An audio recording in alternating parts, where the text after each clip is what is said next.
আজ হচ্ছে প্রতিদিনই কোনো না কোনো ভেষজ চা আমরা খাই।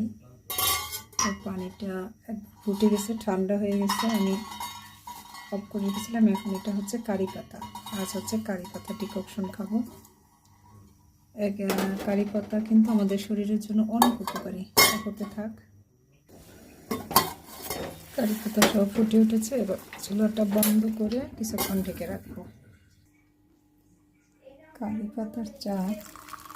কারি পাতায় রয়েছে প্রচুর অ্যান্টিঅক্সিডেন্ট, যা আমাদের চুলের জন্য খুবই ভালো। কারি পাতার যে অ্যান্টিঅক্সিডেন্ট, যারা রক্ত স্বল্পতায় ভুগছেন তারা নিয়মিত খেতে পারেন কারি পাতার চা। তারপর বিভিন্ন জয়েন্ট পেন, তারা খেতে পারেন কারি পাতার চা। অনেক অনেক উপকারী। যাদের ডায়াবেটিস তারা নিয়মিত খেতে পারেন। অনেক উপকারী এই কারি পাতার চা।